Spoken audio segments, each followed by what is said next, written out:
The kids might say joy is a vibe, but we're going to dig in a little deeper today on the Church Revitalization Podcast. Hello, and welcome to the Church Revitalization Podcast, brought to you by the Malphurs Group team, where each week we tackle important, actionable topics to help churches thrive. And now, here's your hosts, Scott Ball and AJ Matthew. Welcome to the Church Revitalization Podcast. My name is Scott Ball. I'm joined by my friend and co-host, AJ Matthew. AJ, we are continuing to move our way through these Advent themes. We've spoken about hope. We've spoken about peace. This week, we're talking about joy. And joy, I think, was maybe the most difficult one of these topics to prepare for. In my view. Yeah, well, I think so. Yeah, as we, over the last few days, been talking about joy. Although, last week we thought, well, peace might be tough. We ended up kind of digging into peace, and we're like, hey, all right, peace, we kind of got this. And now joy has come together. And so, I think you can't discount any of the four Advent themes because I think you spend a little bit of time in the Word, you pray through this a little bit. You think about, the world around us and the churches that we've worked with and experienced and coached. And these things begin to reveal, I think, what God wants us to understand about them. Yeah. And that's really, I think, an appropriate way then to sort of start this conversation off on joy and specifically how joy connects to revitalization, which is the focus of our podcast, the Church Revitalization Podcast. Yeah. I thought it would maybe just be best to start with a bit of an anecdote, a story of a church that I think has encapsulated this concept really well. And then from there, we'll break down sort of three key aspects of building a culture of joy and why this is so important for revitalization. But just this past weekend, I had the opportunity to work on site be on site with a church that I actually started working with 3 years ago. I have hinted at them in previous episodes occasionally these past 3 years. It's Cape Carteret Baptist Church. I got permission before recording today to mention them by name on the podcast. But I'm naming them today because they are such an excellent example of how joy can change the culture of a church. 3 years ago, it would be safe to say that Cape Carteret was a church that had lost its joy. It was facing, they went through our church ministry analysis process, which is like a church health checkup, so to speak. We identified some key things in the church where things were not healthy and leaders were starting to be burned out, and just the church felt really pressed and things were in decline. And after going through the church ministry analysis process, we recommended that they go through strategic envisioning, which is our church health strategic planning process, to address these challenges. It's just crazy crazy cool, I guess I should say, how God works. I had this meeting with them, AJ, in February of 2020, when a little thing called COVID-19 was just around the corner. And it would have been really easy, I think, for the church at that point to have said, like a lot of churches did, now's not the time for us to focus on this. We got to go into sort of crisis mode. Let's just get through this hurdle, this once-in-a-generation pandemic. Let's just focus on this crisis at hand. Let's not worry about the underlying issues. And we know we have them. You came to us before the pandemic. We know that we have these, but let's not work on those things. Let's just deal with the crisis. And they resisted that, AJ, and they said, no, we need to work on these underlying issues. And they really committed. They started looking at their mission and the values and getting recentered on these things and clarifying where they know God is calling them and their vision, and getting laser focused on that. And as a result, AJ, they really began to be a church that was standing on God's promises, Jesus's promises, when he says that, like we talked about a couple weeks ago, that when a church goes on offense, the gates of hell cannot stand against a church that goes on offense. Mm-hmm. And this commitment to the work and this standing on God's promises began to change the way the church viewed itself. And it began to change the culture so that it exhibited joy. And here's the key point I want to make in this story, AJ. They began to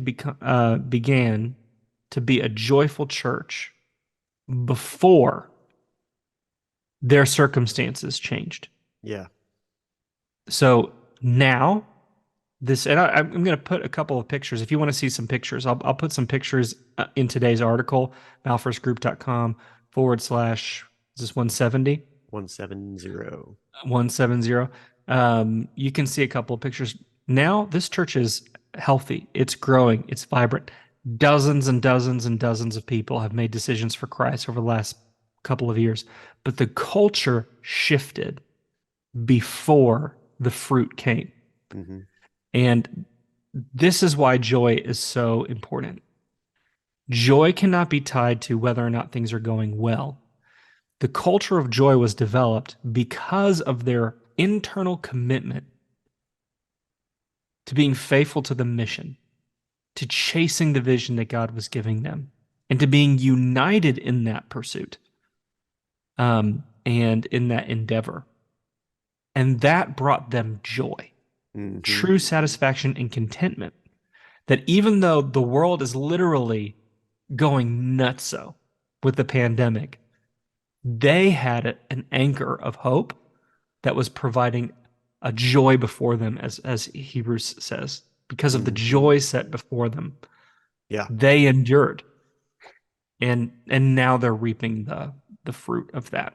So I wanted to share this story on the front end to go, listen, this culture of joy, it's imperative if you want to become a revitalized church. And in this episode, we're going to talk about how you can develop that regardless of your circumstances. Yeah. Yeah. And I love that. And I've loved watching them make these shifts and hearing the stories. I mean, seeing things like this play out, it begins to just illustrate the Advent season even more. More of what Jesus wants us to understand about it. That rediscovering that hope, reigniting that hope in Christ, leading to peace in your circumstances. Not peace because things change, but peace because we trust that things will change.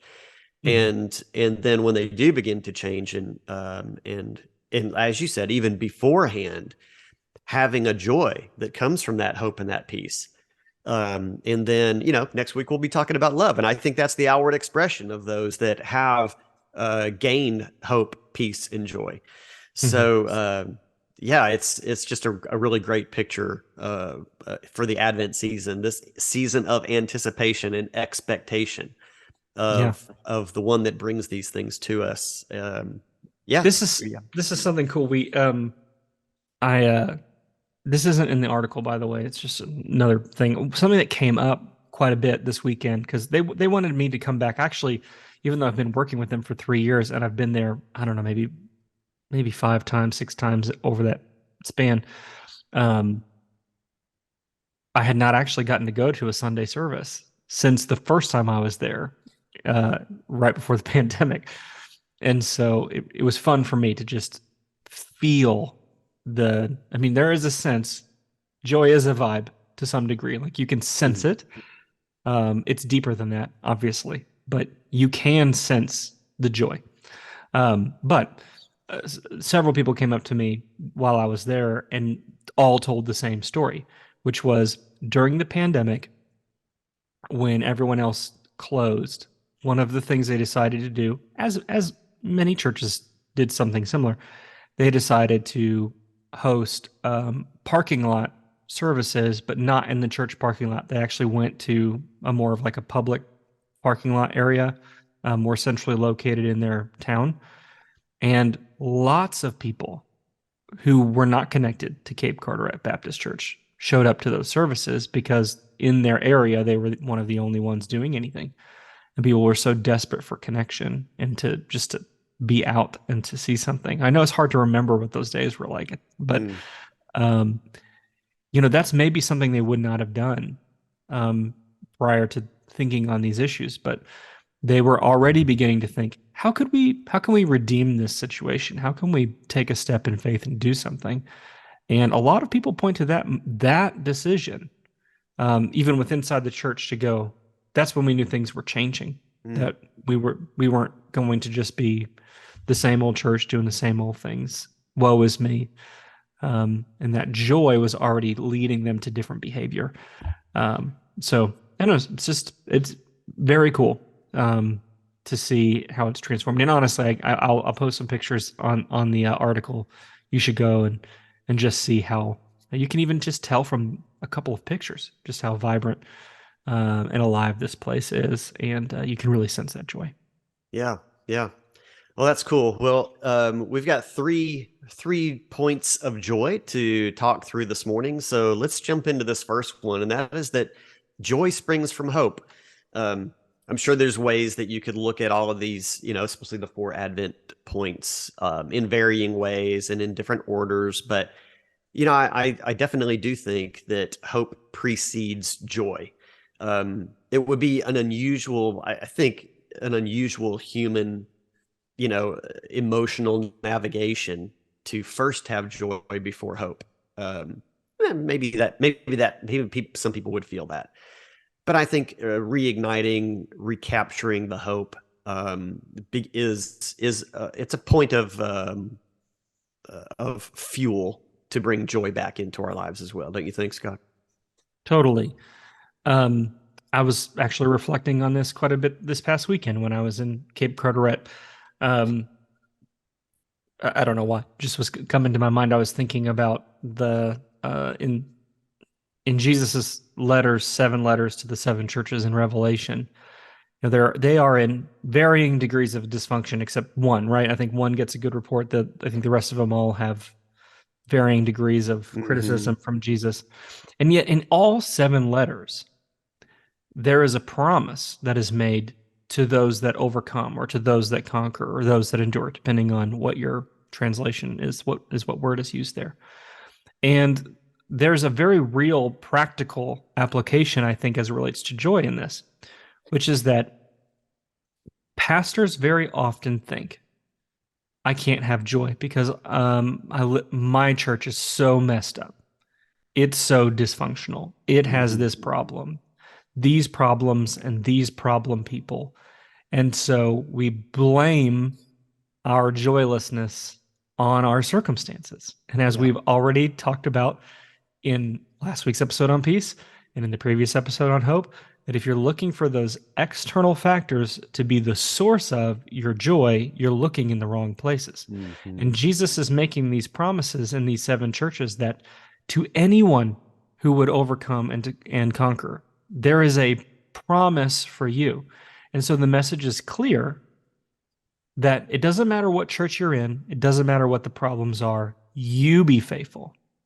You be an overcomer. You be a conqueror. You be Mm-hmm. the one who endures. And if you will do this, there is hope for you. And I think by extension, then hope for the church at large, for the whole congregation. And so when you place your confidence in that reality, that God will make good on his promise, and this is what we talk about in the first week on hope, then you can begin to have joy, even in the most dysfunctional of situations. Mm-hmm. Um, and we'll talk about this in a second. But I think that if you choose not to do that, if you choose not to rest in those promises, you are then initiating an endless cycle of joylessness in your Mm. church. Yeah. Everybody's it's thrown around, oh, just, all I want is well done, good and faithful servant. And then you look at the letters to the churches in Revelation, and they're getting like the worst thing you could hear. They're getting, this I have against you. Can you Mm-hmm. imagine Jesus saying, This I have against you. And yet it's not the end of the line. It's not the end of the story. It's not the end of the Not the letter. end of the letter. Yeah. Yeah. Yeah. And yeah, and so that's, yeah, but that's also encapsulates all of our lives, right? I mean, born into sin, this I have against you is our natural state. Mhm. And but it's not the end of the story. There's hope to be had. And joy comes through that when we have that realization. And so when churches develop that realization that hope exists, we can have peace in our circumstances, then we can also then have joy in our future circumstances whenever we make these changes, when we correct these things that the Lord has said, I have this against you. Um, I mean, even that, I mean, acknowledging that, hearing my voice today should well up joy in you, should well up hope and peace because it's written. So I absolutely think joy springs from hope. Yeah.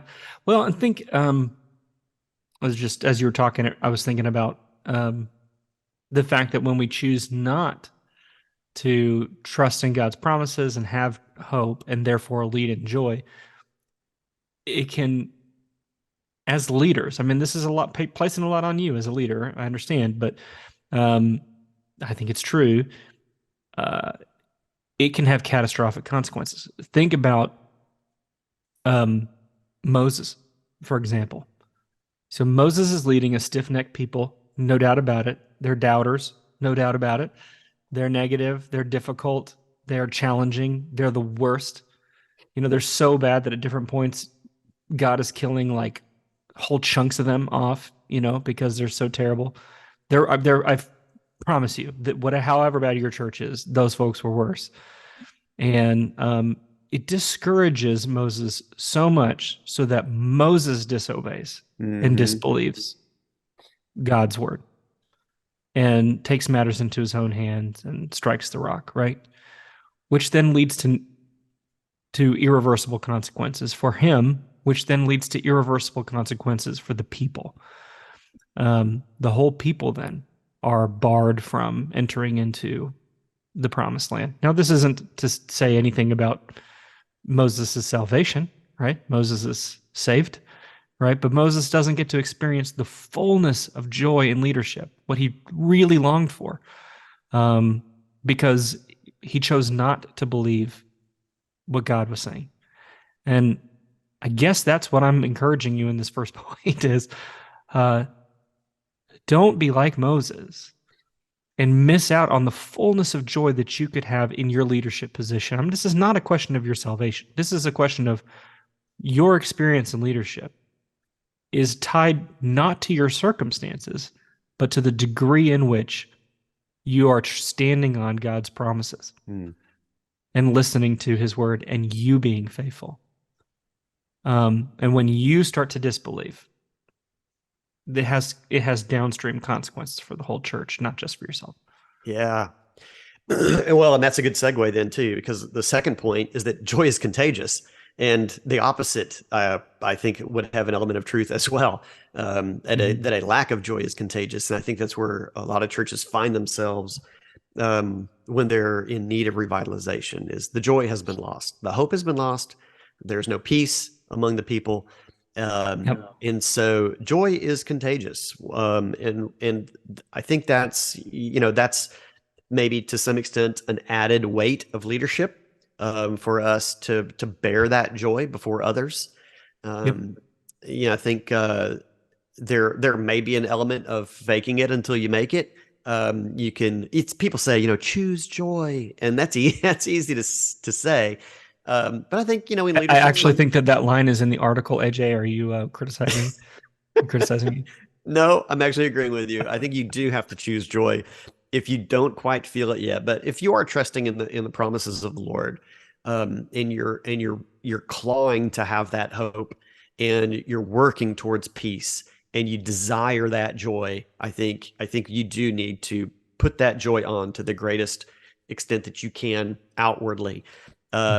Because it is catchy, and I don't know that there's anything wrong with that. That you would project or portray joy when it's the desire of your heart, because it will affect things around you. It'll affect the people around you and the efforts that your church is putting in.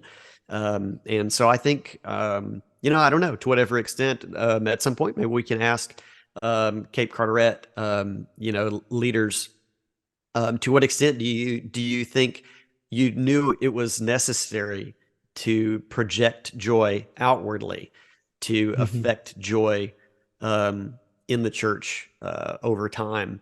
Um, and that's okay. That's not a lie. I don't think that's a necessarily a misrepresentation.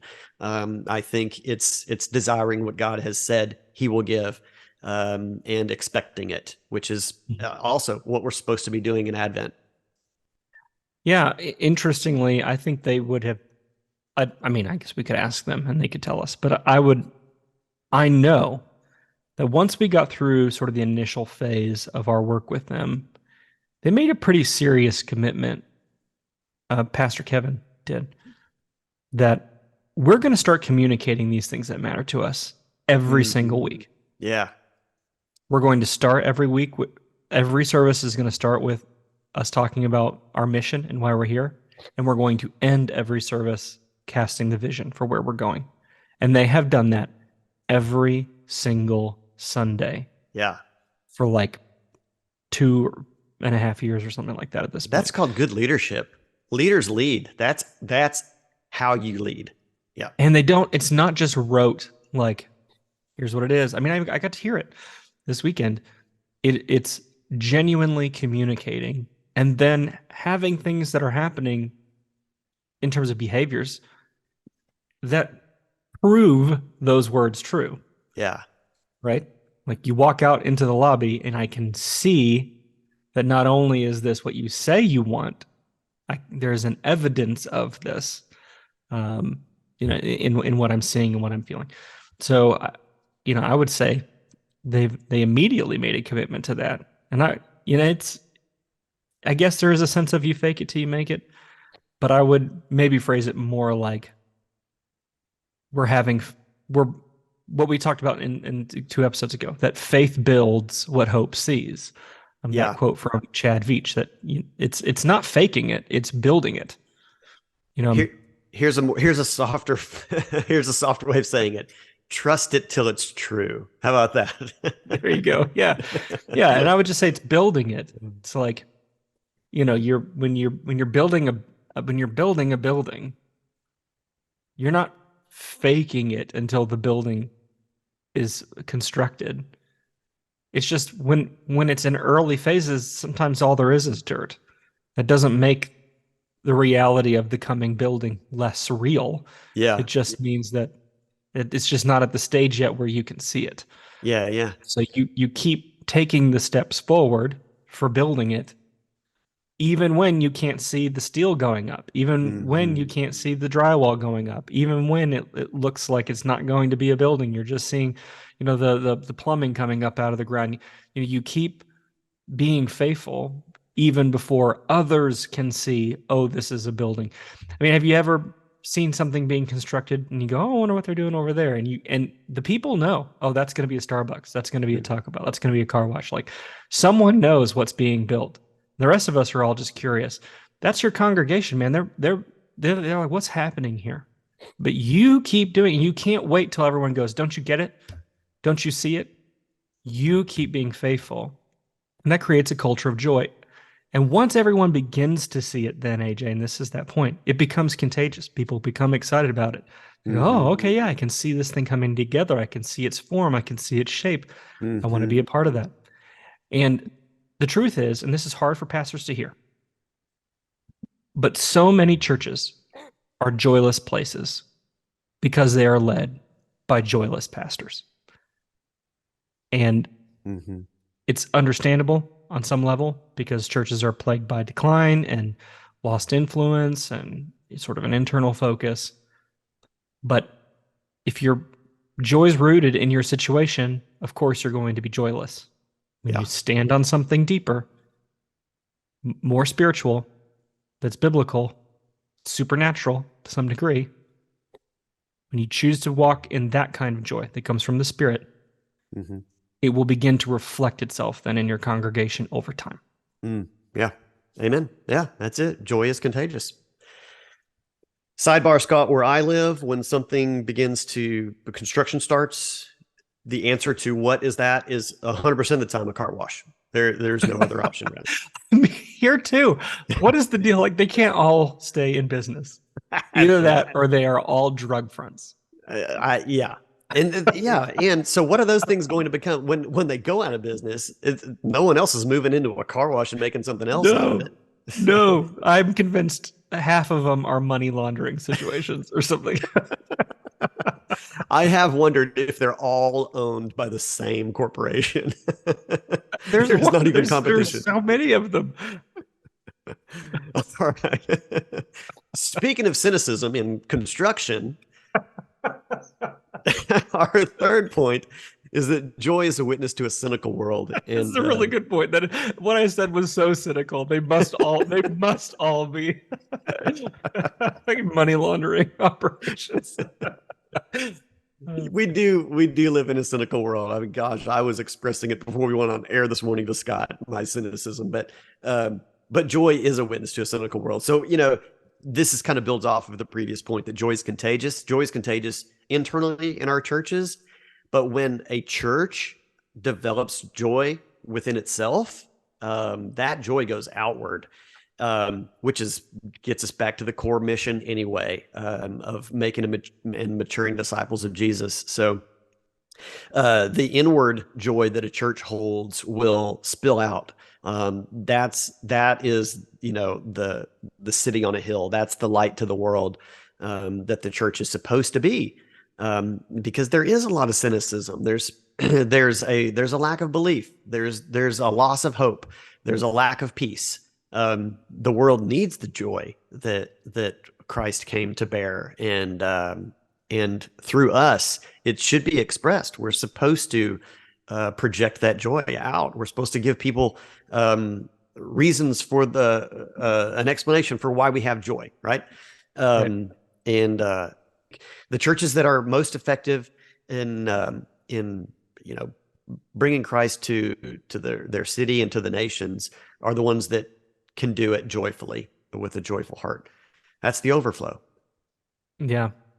I think that our society has a cynicism that, I mean, it's kind of funny. I was reflecting it with my car wash comment, but it's a deep unbelief that anything is really good or true or beautiful. Like, nothing's really good. There's got to be, those people, they must be running a drug operation, or they must be money laundering. It can't just be that. Maybe there really is a market for dirty cars, and no one is willing to drive 15 minutes for a car wash. People really only want to drive 5 minutes for a car wash. So there really is a need for it. You know what I mean? We just don't believe that. We believe that there's got to be something else at play here. Yeah. And so when a church really is joyful, you should expect the world to first go, that can't really be true. There's something fishy going on at that place. And I think we like to think that the world will respond and go, oh, wow, this is what we always say when we talk about evangelism. You just start living your life in a Christ-like way, and people will go, what's different about you? That's not how they'll say it. They'll go, something's fishy. That's what their first response will be, is something weird's going on there. I don't trust that. But if you'll be faithful and have integrity, because everybody's waiting for you to fail, by the way. Everyone's waiting for a leader to fail, for someone to screw up, for there to be some sort of, and then they can go, I knew it. It was all fake. It was just an act. It wasn't really good. You just go behind the scenes. And there's a whole culture, I think, even within Christian circles, that exists just to hunt down and find what's really hiding in the closet there. That's a cynical nature. That's a cynical expression. Yeah. Yeah. And it exists within the church, and it's not a good instinct. Yeah. But I believe that if you really will be joyful and you really will live with integrity, it is a witness to a world. People are not cynical because they want to be. They're cynical because they're been burnt. Because at one point they weren't, and then they learned that lesson real quick, right? And so if you can genuinely be joyful and be honest and transparent, that doesn't mean everything will always be right or you won't make mistakes. It just means you won't hide your mistakes, right? Or mask over them. You'll work through them. You'll have some integrity. And if you will do that, it really is a witness to a world that is hurting with cynicism. And I think that when your church walks in a spirit of joy, it really is evident to a watching world that the teachings of Jesus are not only true, but that they give life to the full. Yeah. Joy can overcome cynicism, for sure. Hasn't for us today, Scott, in the area of car washes. But I was just hopefully in most of our lives. It's a good reminder to like, oh my goodness, don't be so cynical. Yeah, I'm really glad. I'm actually kind of glad that happened because it's just a good reminder of how like prevalent it is. And of course, I feel like maybe people outside of the United States or North America are like, what are you even talking about? Should we? Gosh. Yeah. You pay money to go through it's like a tunnel that washes your car. Yeah. And people who are in the States are like, who doesn't know what a car wash is? But you never know. And then on the back end of it, usually the vacuuming is free. There's going to be, there are going to be vacuums that are on, and you can vacuum out your car. And to go through this thing can range in price from $6 up to $20, depending on what they're squirting at your car. Wax or whatever, I don't know. Which I'm convinced probably a lot of that's a ripoff. All that stuff is the same. It's the same soap. Yeah, you're just choosing how much you're paying. In pink. That's more cynicism, AJ. It's more. Well, like I'm sure it's all the same. They're just squirting the same stuff. Right. It's $6 or $20. Anyways, so that's what it is. I imagine it must be a lucrative business. It must be. I mean, that's probably what's really at it. Is the margins must be pretty good. I guess at least for a couple more years until they've saturated the market, and then they'll go out of business. You can't help yourself. Can you?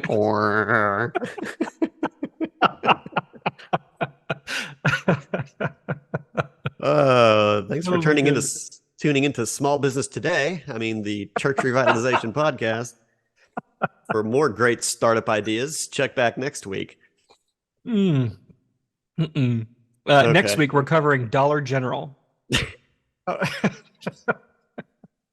Next week, we're actually covering love, but I'm sure we'll find some weird way of connecting it to what's happening in the world around us, like we did this week. So, all right. Well, that's it for episode 170 of the Church Revitalization Podcast. As Scott mentioned earlier, you can read today's notes at malphursgroup.com/170. We're glad you're with us. We hope that you do, through the hope of the world, through peace in your circumstances, that you find joy. And we'll be back again with you next week talking about love.